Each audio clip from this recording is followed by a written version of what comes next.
This episode is brought to you by Wintrust. When you bank with Wintrust, no account is too small to be important.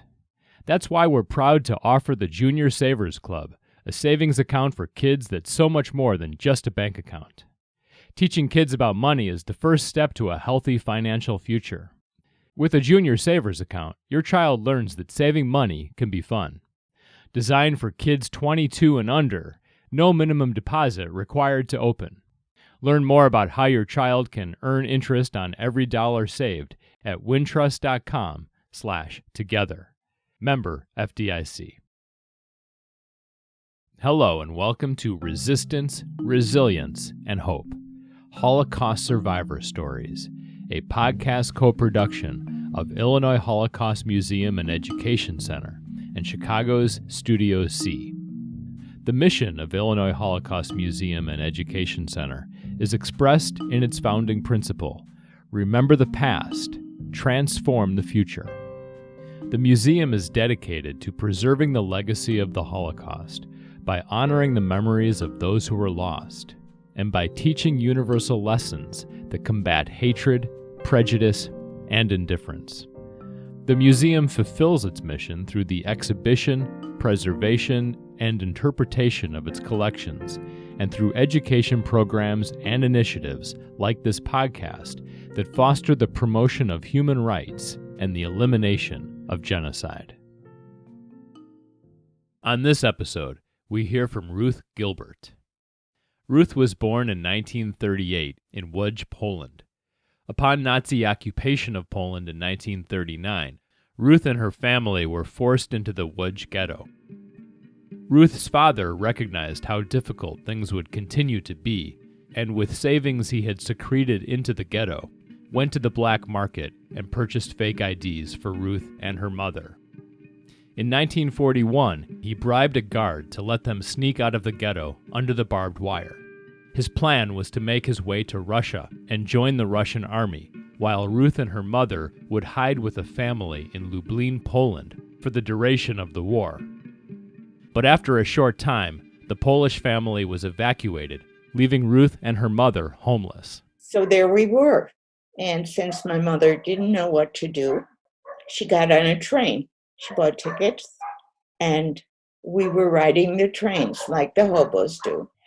And it was very difficult. We didn't have any means of bathing, and we had lice.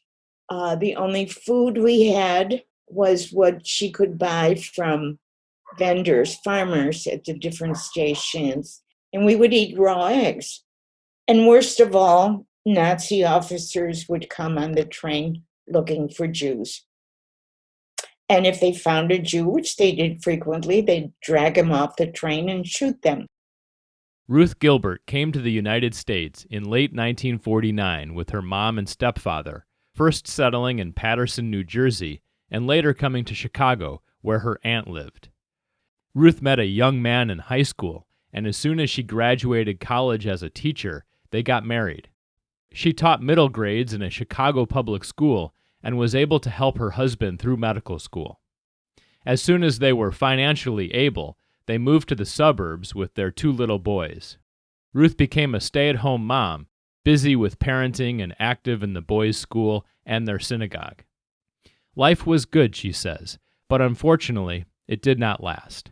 Her husband was diagnosed with leukemia and died at the age of 49. Ruth was 47, and her boys were college age. After her grief subsided, she made the decision to move to Evanston and got a job in a local synagogue office where she worked until her retirement. She met a very nice man, and they spent 30 wonderful years together. He died 2 years ago at the age of 87. Ruth's boys are both married now, and she is the proud grandma of many beautiful grandchildren. We spoke over Zoom. You were born in Łódź, Poland in 1938, so when the Germans invaded Poland in September of 39, you were a baby. Yes. How would you describe the life your family had prior to the war? And I know that those are not your memories, but those passed on to you by your mother. Yeah. My parents were very comfortable. My father was a businessman. He was in the shoe factory business, and they were fairly well-to-do. They had a beautiful apartment with very nice things. My mother didn't work. She was at home. She had a full-time maid, and she had a nanny for me. And we had a large extended family, and things were very good, as they could be in Poland, which was pretty anti-Semitic. But it was good. It was good. And like most people at the time, you lived in an apartment. Yes. And where was that in the city and relative to where the ghetto eventually would be? Far, far away. We lived in a very nice section. And I always had a memory of like a castle being across the street. But it really wasn't a castle, but it was somebody's mansion. But ours was an apartment. So tell me about your parents and describe, if you will, and if you can, the character and personalities that they each had. From what my mother tells me, he was an ardent Zionist, and he would give lectures about it. And had he lived, I think eventually we might have moved to Israel. My mother, who I know better, was somewhat of a very strong woman, very tenacious, very down to earth, very pretty, but not, she didn't take advantage of that like her sister did. Her sister was very beautiful and was very feminine, had many suitors. My mother did not. One of my mother's traits, strong traits, was she was very paranoid, is the word that I will use, which came to serve her well later on. And were your parents Polish born? And how did they come together? They were Polish born, and my mother, as a young woman, she used to attend, Jewish lectures. She belonged to Jewish organization, and I guess she went to a lecture that my father gave. And she went up afterwards to ask him a question, and I guess they fell in love and married. When the Germans invaded Poland in 1939, Łódź fell quickly and life thereafter changed quickly. What did that mean for your family? It meant that we were evicted from our apartment. And was that immediate? Yes, very much so. They proceeded on their plan, which was to eliminate the Jewish populace. And the first step in that was to herd them all into the ghetto and make them helpless. Really, being in the ghetto made you totally helpless. So we were evicted from the apartment, had to leave everything behind except for very few necessities like bedding and few pots and pans, a few dishes. But whatever of value there was had to be left behind. Paintings, crystal, and so on. However, my father and mother, being both, they didn't know what was coming, but they figured money always helps, managed to secrete some money on their person and some jewelry. They sewed things into the lining of their coats and clothes so that they had money when they moved into the ghetto. And was it quite crowded where you lived? It was very crowded. Well, first of all, it was a small area of the city, and the slummiest, the worst part of the city was dirty to begin with. And when all these people were herded into there and walled in with barbed wire and bricks and mortar, several families would have to share one apartment, and sometimes even two families in one room with a sheet hanging in between, hung from the ceiling for privacy. So, as you can imagine, when it's that crowded, hygiene was virtually non-existent. And when that happens, illness happens. So there was a lot of illness, upper respiratory and stomach issues and so on. How soon was it, and again, I know these are not your memories, but how soon was it that people started to disappear? I mean, they were being shipped off to what was said to be German labor camps. Yes, I'm not sure about the time, but I think it was pretty soon. And they were told, as you just said, they were told they were going to German labor camps. People were transported at random. They would take a group of people and put them on trains and trucks and whatever. And pretty soon, my father, I guess rumors got around that people were being sent to death camps. And my father then immediately started thinking of ways that he could save us. And that involved securing fake IDs for you and your mother? Well, that's what finally occurred to him to do. He had the money, and he knew that he could get in touch with people who did fake IDs. They used either IDs of Polish people who had died, or they created them, and they used a Polish name on the ID, and it said Catholic, and they would affix the picture of the Jew on there.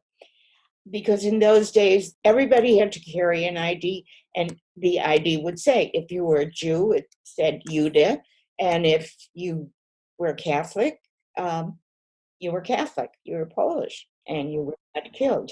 And who was producing these fake IDs? Was it the underground? No, no, no, no. Just people who were These were opportunists? people, yeah, opportunists, yeah. This was not the underground.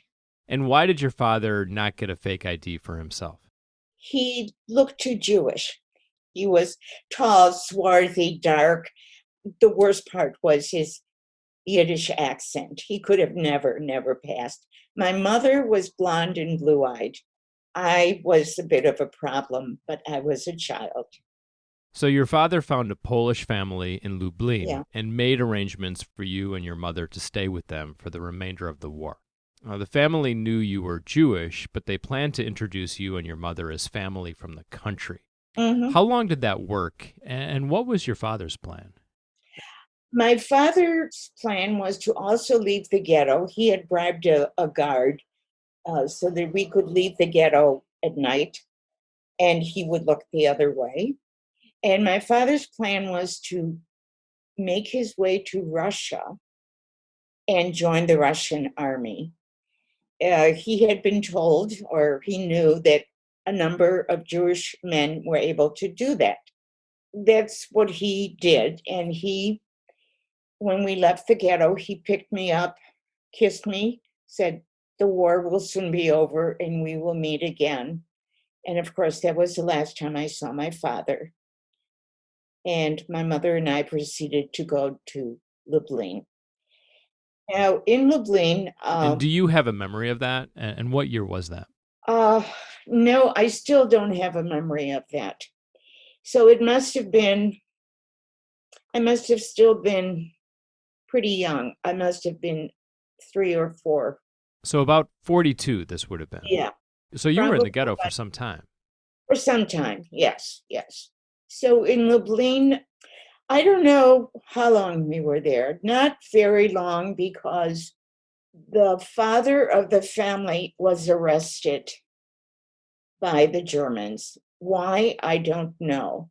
It was not an unusual occurrence. The Germans persecuted the Poles pretty vigorously also.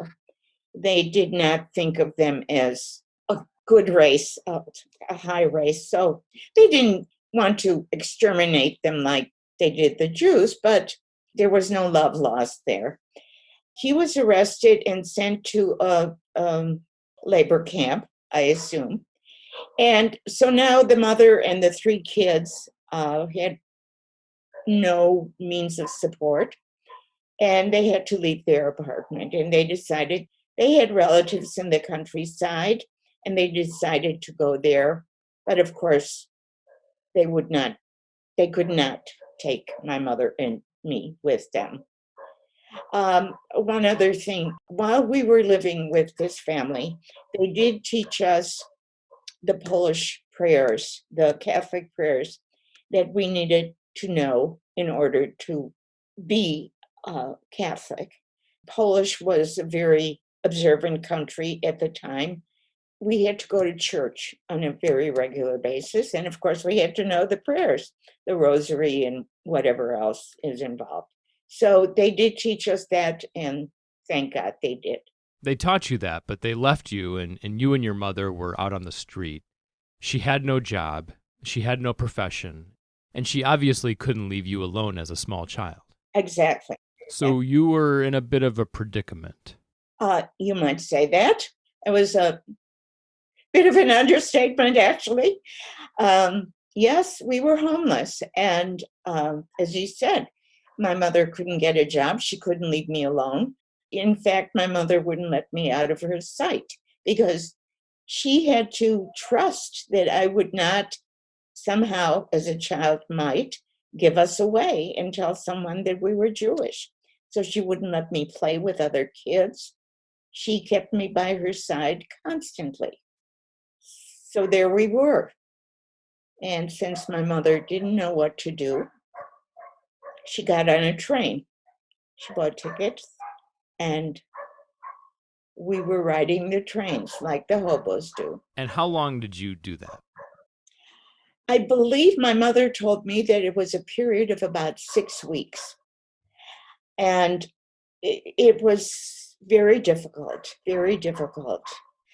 It was difficult for many reasons. We didn't have any means of bathing or showering. So we went that whole time without a bath or a shower. And we had lice. The only food we had was what she could buy from vendors, farmers at the different stations. And there'd be different things, like at some station there might be eggs. And we would eat raw eggs. Some stations would be bread or cheese, whatever she could get, but it was definitely not a full diet. And worst of all, Nazi officers would come on the train looking for Jews. And if they found a Jew, which they did frequently, they'd drag him off the train and shoot them. And if a German officer would come on the train, she would put my head down in her lap to pretend that I was sleeping, and that way they couldn't see me. And they would just see her, and she was not suspicious looking at all. So eventually, she planned to turn herself in at the Warsaw Ghetto. She did, because she got despondent. She couldn't go on anymore. She felt maybe it would be better to be with her own people. This is what she told me. She didn't tell me that at that time, but later on, after the war, she just couldn't go on. She felt she couldn't go on like this.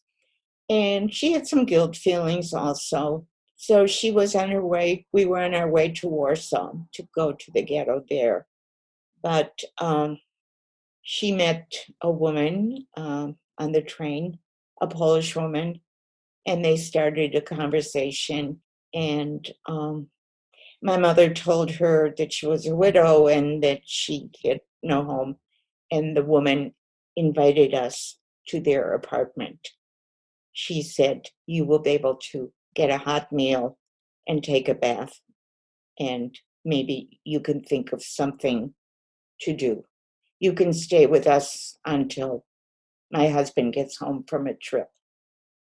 So that's what we did. And of course, it saved our lives. And when he came home, he sensed that you were Jewish. Yeah. He sensed that we were Jewish, absolutely. I don't know how or why, but he did. And it was not a hard thing to guess, I guess. But to give him credit, he didn't turn us in, which he could have. He would have gotten a reward. If you turned a Jew into the German authorities, you were rewarded with 5 pounds of sugar or 5 pounds of flour, which meant a great deal in those days. He didn't do that. But also he said we couldn't stay with him. He could not take the chance of endangering his family by harboring Jews. And he had a suggestion for your mother. He did, because my mother cried and said, "Well, what can I do? I have to keep my child with me, so I can't get a job, and I don't have a home. And he suggested that she look for a job as a live-in maid.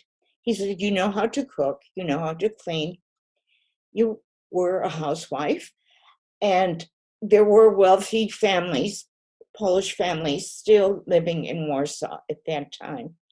And my mother looked in the newspaper, and sure enough, there were want ads for a maid.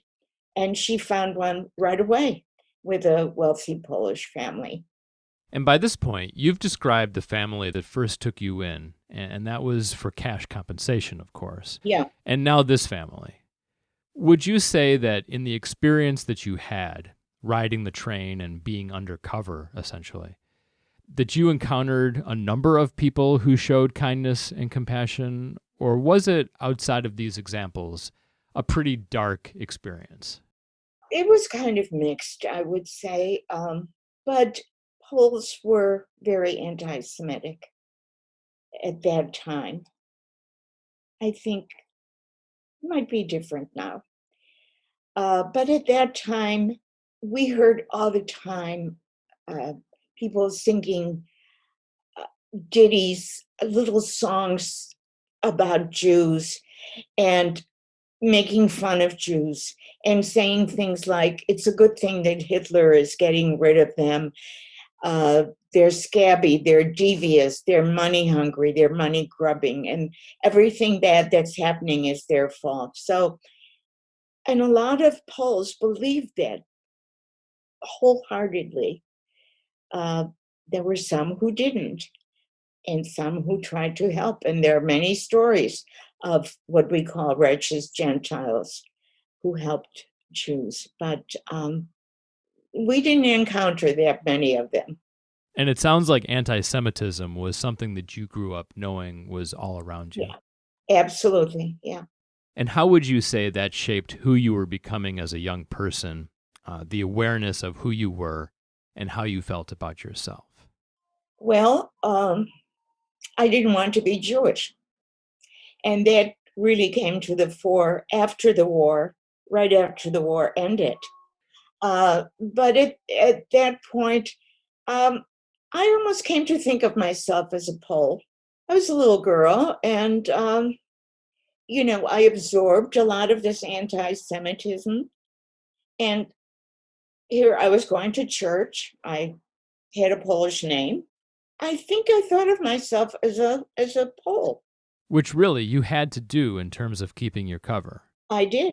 That was your identity for those years. Yeah, absolutely. Absolutely. So your mother found work, as you said.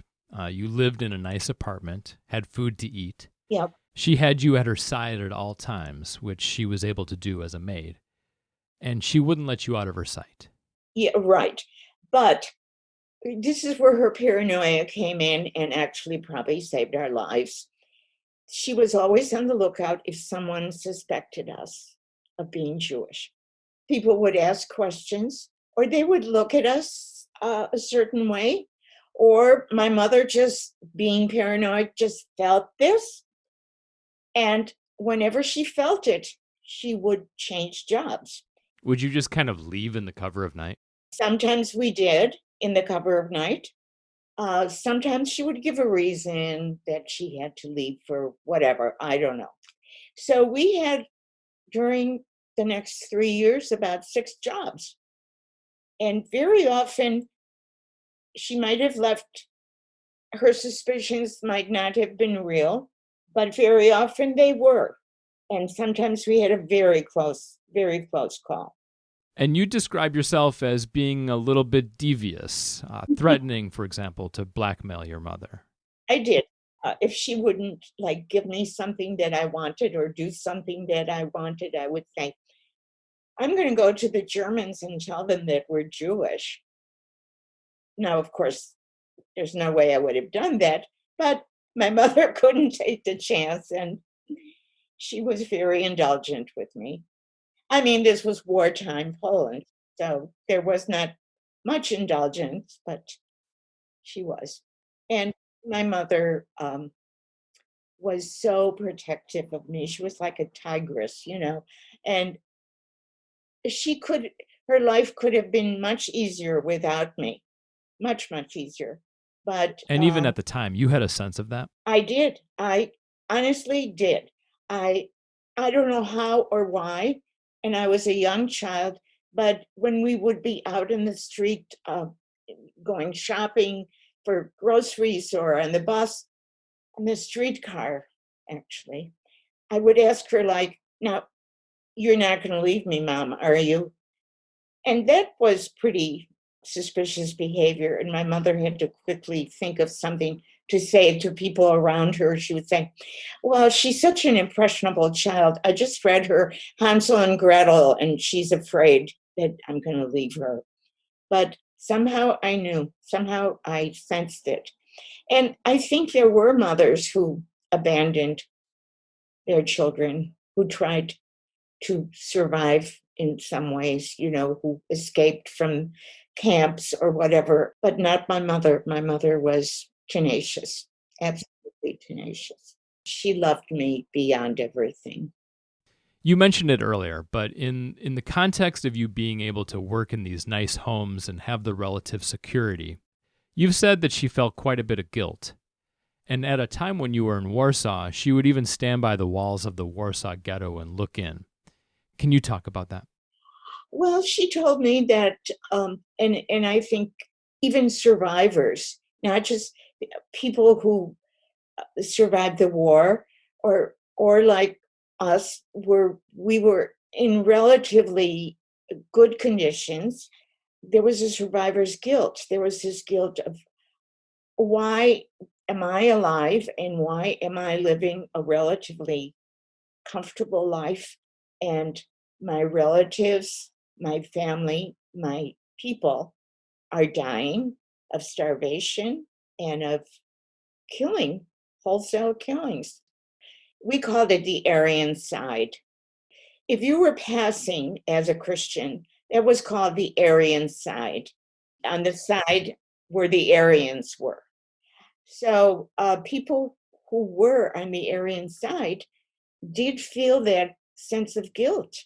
And my mother told me afterwards that she would stand there, and in some ways, she was almost hoping that they would catch her and throw her into the ghetto. But then she knew that she had to be with me, that she had to keep me alive, and she would leave and come home. And during this time, did you have any sense of where your father might be? No, we had no idea. We assumed that he had made it to Russia. Thinking anything else was beyond what we could endure. And I remember a few times crying to my mother, everybody has a father except me. I don't have, where's my father? And I would actually cry. I remember that. And my mother would say, you have a father and you will see him. The war will be over and we'll all be together again.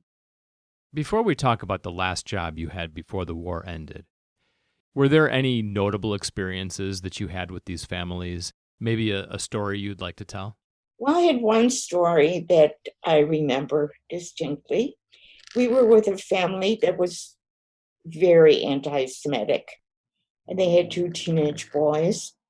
And I knew they were anti Semitic because they were always saying things like, it's a good thing Hitler's killing them. And they would sing all these ditties about the Jews, and it was dreadful. And my mother once went to market. She left me there at home.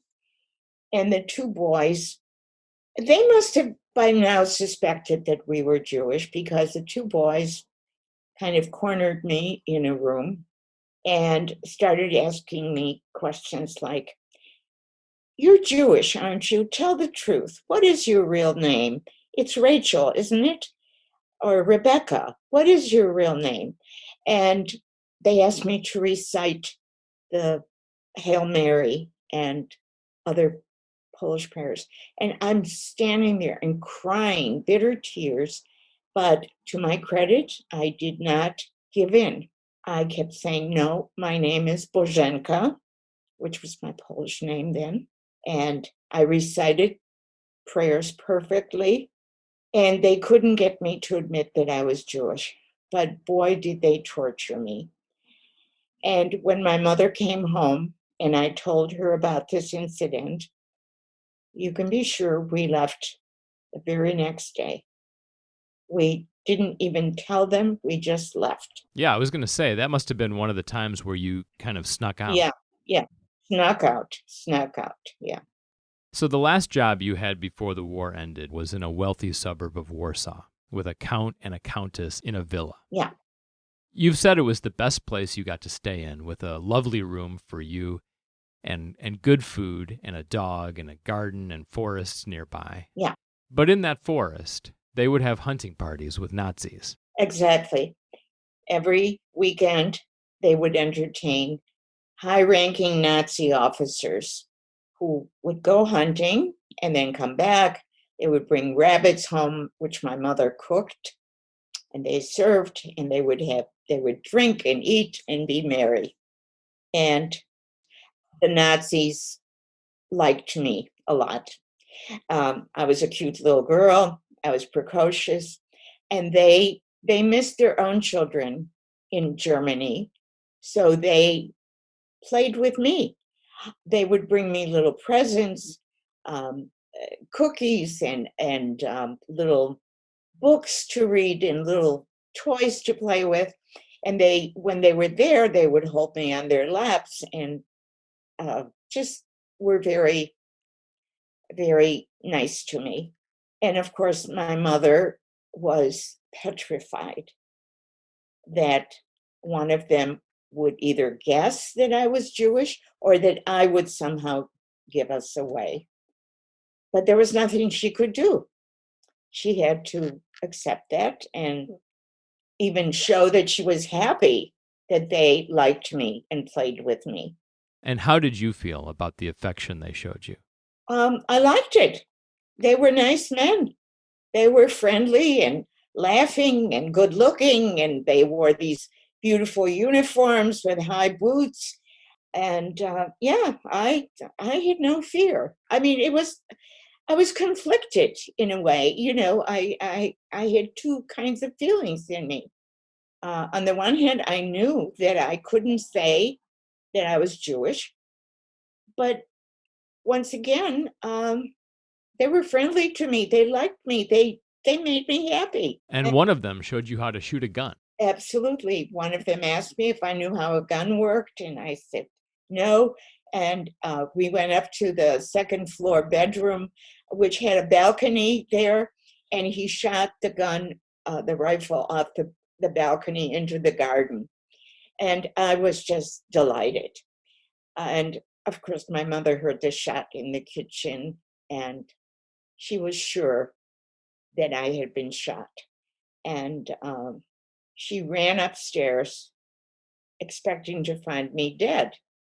And instead, she found me jumping up and down with glee, telling her that now I know how to shoot a gun. That was very traumatic for my mother, not for me. And how long were you there at the villa? We must have been there about a year. So you really got to know the grounds and the frequent visitors and absolutely, yeah. And it was a lovely, lovely suburb. And as I said, the villa was beautiful, and we really felt very comfortable, except for the weekends when the Nazis were there. But I should defend the Count and the Countess. They were not Nazi sympathizers. They actually were agents for the Polish underground. So whatever information they could glean from the Nazis during those wild weekends, they would later relay to the underground in some way.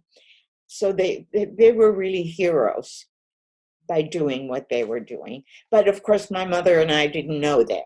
We didn't know that they were working for the underground. We later found out. My mother later, as the war was coming to an end and things were starting to fall apart, my mother found out. And then my mother told the Countess that we were Jewish. And of course, they were what you would call righteous Gentiles too. She would not give us away. I was going to ask you when you were talking about the Nazis, during that year and these regular visits that they would make, as you said, you had conflicted feelings, but did you ever witness any vicious or sinister actions? Did you see a darker side of them? No, they were nothing but friendly when they were there. And was that true as well where your mother was concerned? I mean, they were obviously not going to treat her the same way that they, would treat a child, but were they respectful? They were very friendly to my mother. They loved her cooking, and they thought that she was a wonderful housekeeper, and they paid her a lot of compliments. No, they were very respectful and nice to her. And did your mother have any contact or encounters with the underground besides, unbeknownst to her, the Count and the Countess? No, she would have been too scared to have any contact with anybody. Yeah. So the war is coming to a close. The Allies are heavily bombing Warsaw, and Yes. many of the bombs fell on this suburb that you lived in. Yes. You saw many people die, and people were starving. Could you tell me more about the realities at the time? Well, there was starvation. At that point, nobody had food. People were starving. The rations were gone. I mean, you just, whatever you could grow. And there were a lot of dead horses in the field, who had been killed by bombs. Poland was pretty backward country. I mean, there were still horse-drawn carriages and so on. And people would go out into the field and cut horse meat off the dead horses to have food to eat. A siren would go off when there was bombing, and we didn't have any bomb shelters. It was like going down into the basement if people had a basement. But sometimes people didn't make it in time and they were killed, or they would come up after the bombing when they thought it was over, and they came up too soon. And I myself saw a number of people dying that way. And that was horrible. That was very traumatic for me.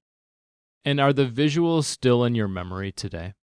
No, it's been a long time. It's been over 70 years, So no, and people even ask me if it's hard for me to talk about this now. And it's not. Too much time has elapsed. There's a scar.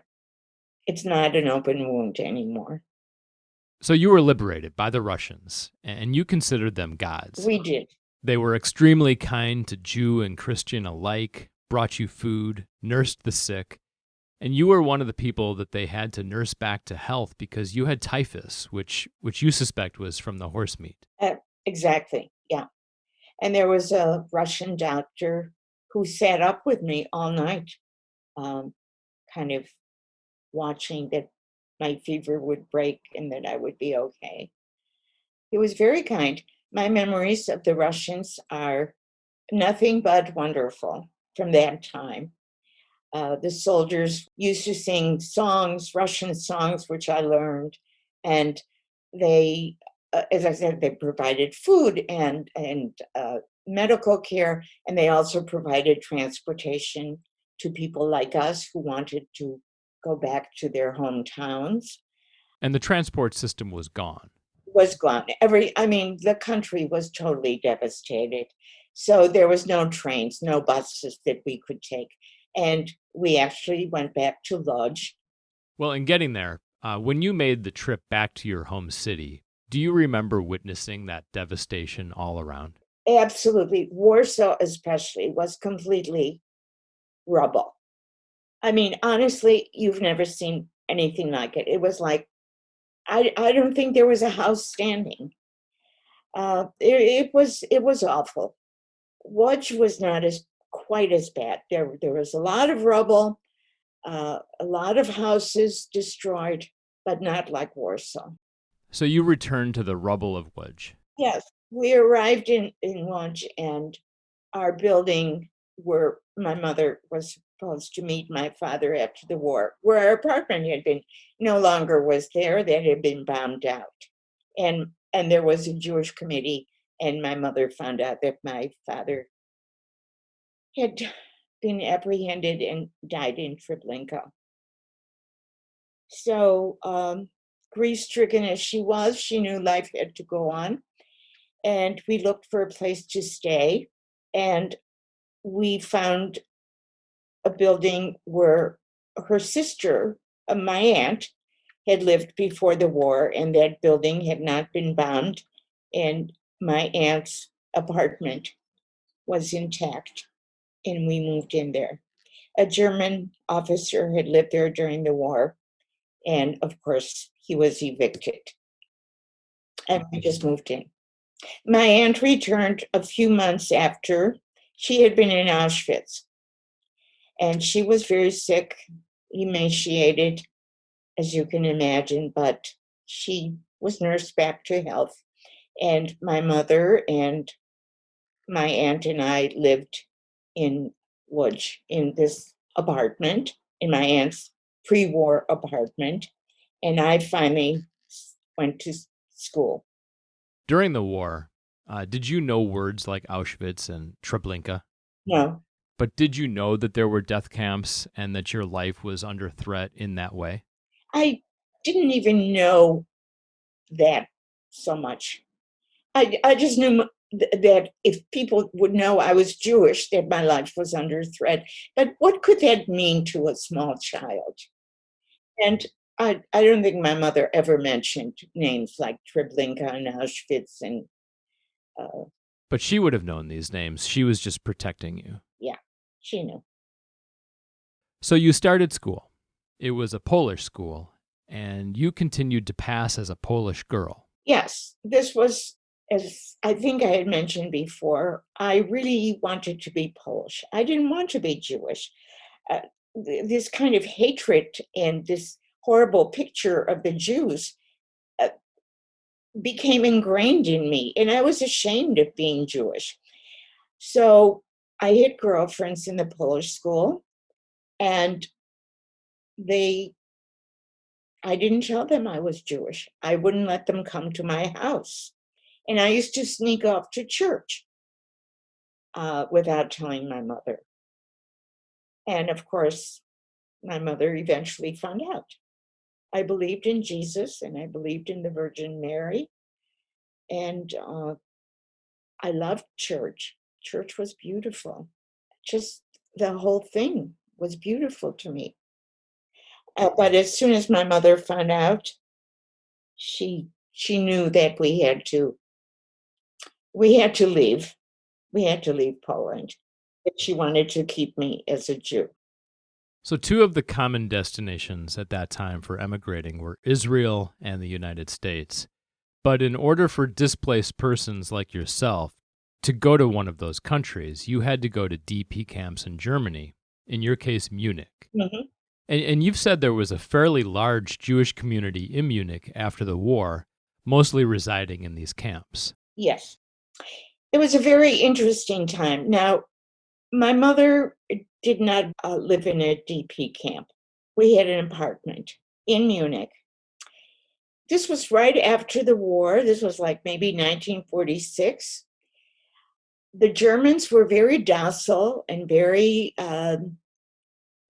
apologetic, and yet they all claimed that they didn't know what was going on. And they even had affidavits to prove that they were not Nazi sympathizer. The German government issued those. Who did they issue them to? Any German that applied for it. So I mean, there it was no like, truth to these affidavits whatsoever. of course not.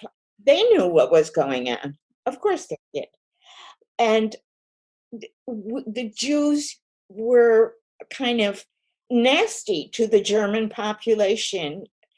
And we took advantage of our situation. We were survivors, and you lost the war, and you better behave yourselves. So that even Jewish kids, there was a fairly large Jewish community now in Munich.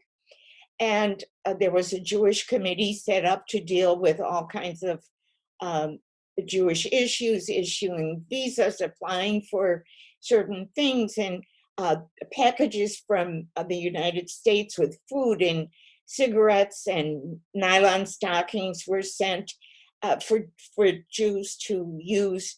And of course, Jews would use those things kind of to sell them on the black market. There was a black market right outside on the street outside the Jewish committee. There was a Jewish school, a Jewish day school set up for the Jewish children that had survived. They really wanted the children to go to Israel, but not everybody wanted to go to Israel. The children were very loved and revered by the Jewish community, by the adults. We were the future of the Jewish people. We had survived. We were spoiled. We were given everything that they could give us. So that was kind of the situation there. In time, our relations with the Germans moderated. How long can you keep, calling them names and making them give up their seats on the bus for you, that kind of thing.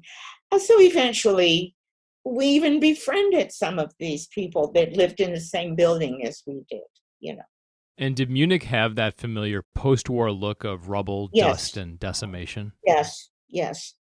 Munich had been bombed very badly. But kids used to play in the rubble. We used to climb the hills that were made of the brick and stone that had been bombed out, and we just accepted it. It was part of our life. So your mother met a gentleman in Munich who had lost his wife and children. They married, and he adopted you. He did, yes. And so I took on his name. So this is now my third name. And he loved me very much. He loved me as his own. So now I considered him my father.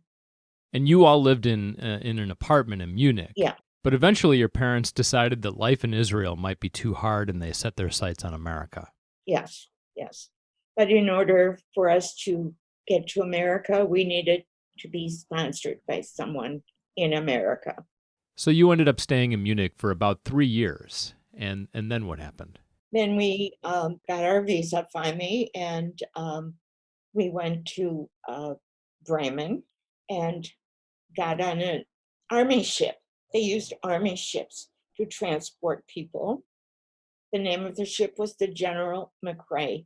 I was 10 years old by then, so I remember things on my own pretty well.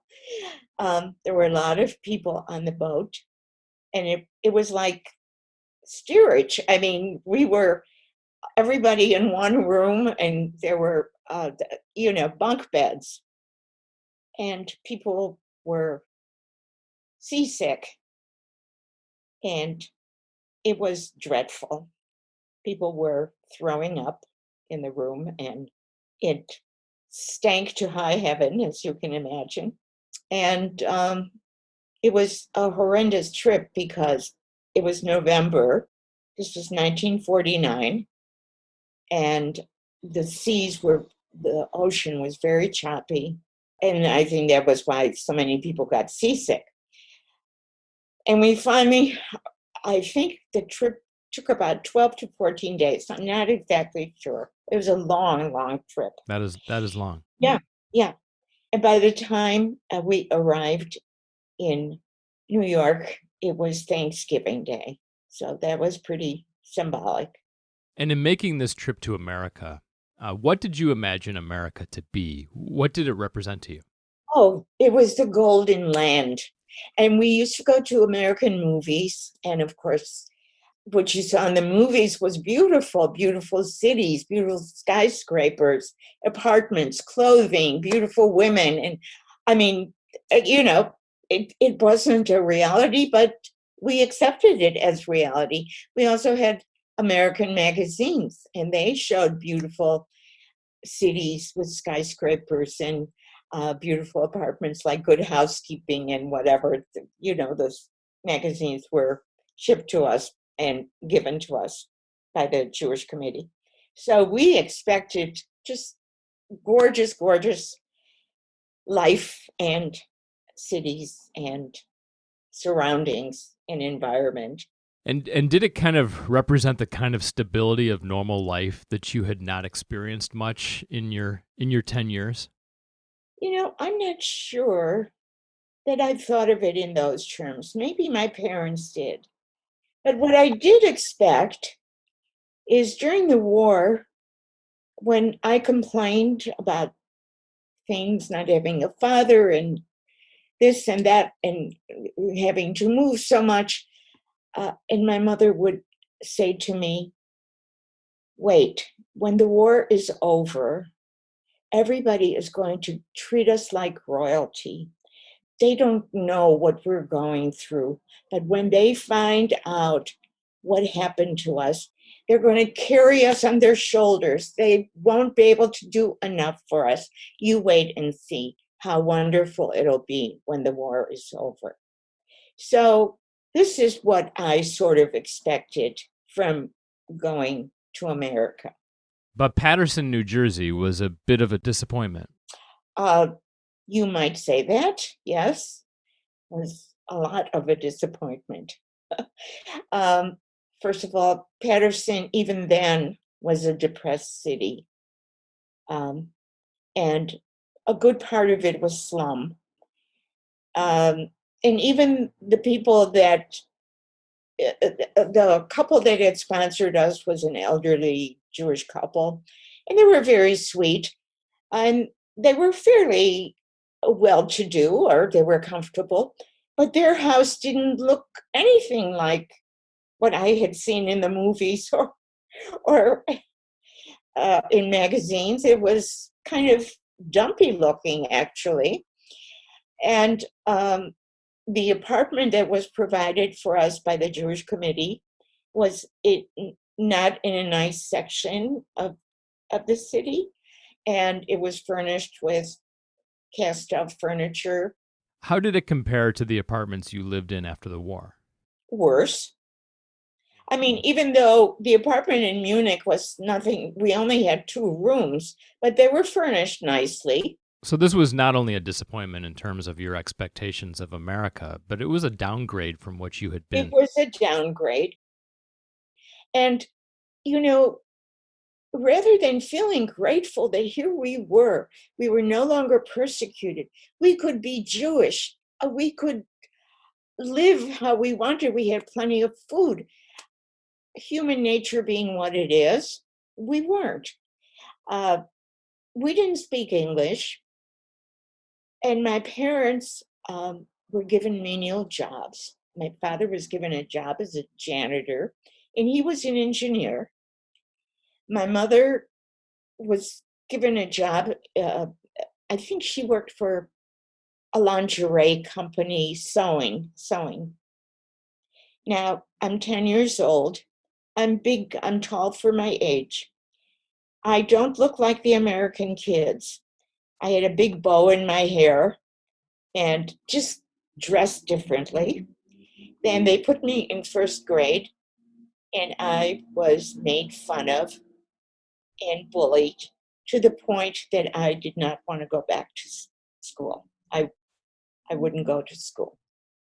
They just made fun of me, and I couldn't even answer them because I couldn't speak English. So there we were, unhappy, and my aunt, the one we had lived with in Poland, had also emigrated. She had also remarried. Her husband had been killed.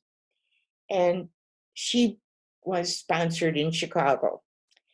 So she called my mother and said, why don't you come to Chicago? At least our families will be together. So that's what we did. We got on another train and went to Chicago. My parents got better jobs. My father still could not work as an engineer because he would have had to go back to school to do that. But he got a job as an electrician. And my mother was still sewing. She decided that that was the best way for her to make good money. My mother was a remarkable woman in many ways. I mean, they don't make them like that anymore. And by this time, my English was getting better. They put me in my right grade. My purpose in life was to become an American in every way. In a very short time, I spoke English very well without an accent. And I started dressing as much as I could like an American. I, at one time, had listened to classical music in Germany and so on. Now I listen to pop music. That was the only, on the radio, that was the only thing I was interested in. I ate American foods, potato chips, hot dogs, and read comic books instead of books. I was a real Yankee. I didn't want people to know that I was a survivor because, unlike what my mother had promised me, that people would make a big fuss over us because we were survivors, it was just the opposite. They sort of looked down on us. We were called DPs, and they thought that we didn't know anything and that we didn't know any modern technology, that we didn't have radios, and that we didn't, they just looked down on us. So what my mother had promised me did not come true, and I wanted to be an American. I didn't even want my friends to come to my house because my parents were obviously immigrants. They did not speak, they spoke English, but with a European accent. Adults don't learn languages as well as little kids do. So I didn't lie. If someone asked me where I was born, I would tell them, but I certainly didn't offer that information. One of my last questions relates to your identity as a Holocaust survivor. You said that the first time that your sons heard your story was when they were in high school and the synagogue asked you to tell your experiences and you agreed. At that time, was that something that you ever talked about? No, until that time, very rarely. And why? Uh, Again, I still felt this shame about being a DP. And also, I didn't want, I had read a book about when my kids were very young about survivors who made their children feel guilty if they didn't behave in a certain way. They would do this, look what I went through, and now you're not behaving and you're not acting. And I promised myself that I wouldn't do that to my kids. So I rarely talked about that. It just rarely came up. My kids knew I was a survivor.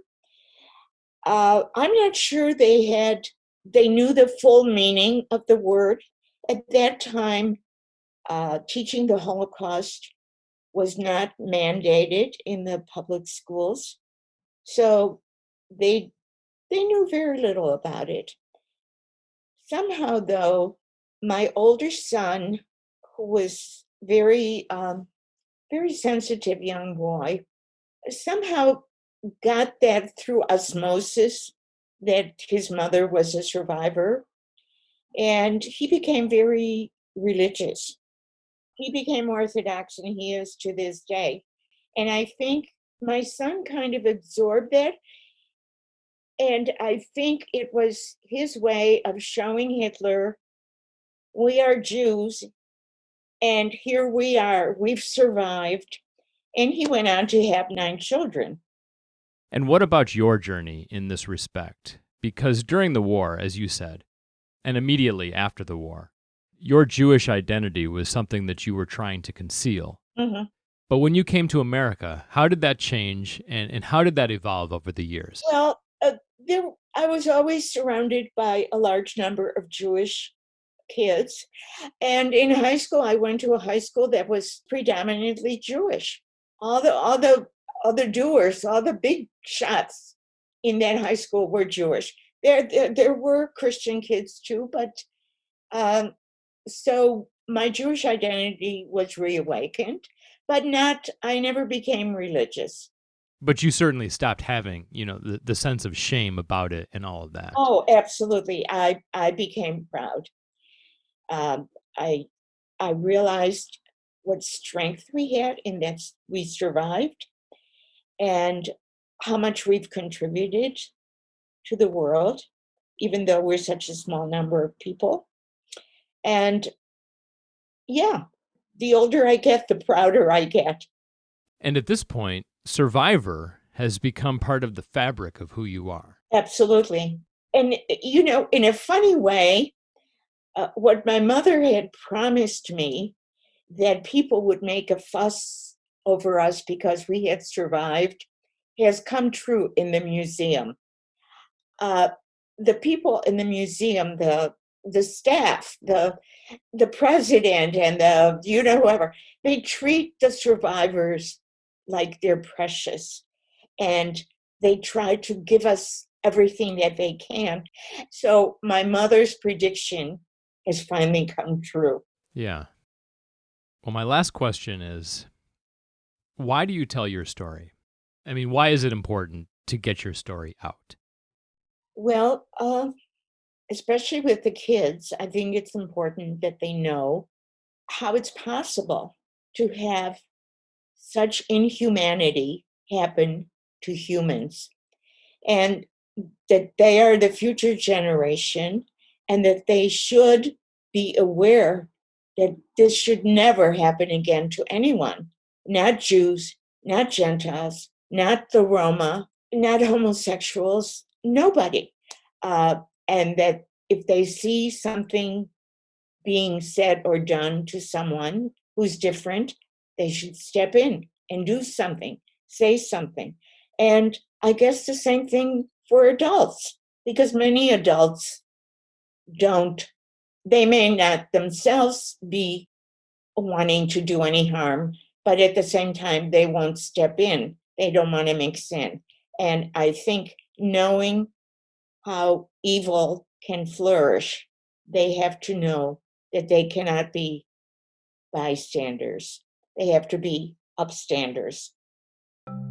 You've been listening to Resistance, Resilience, and Hope, Holocaust Survivor Stories, a podcast co-production of the Illinois Holocaust Museum and Chicago's Studio C. If you'd like to learn more about this episode and the series in general, please visit ilholocaustmuseum.org or studiocchicago.com/Holocaust. And please share this podcast, rate it, and subscribe. I'm Andy Miles, and I'd like to thank executive producers Marcy Larson and Amanda Friedemann for their assistance and guidance in bringing this podcast to fruition. Ruth Gilbert for her time and candor, and I'd like to thank you for listening.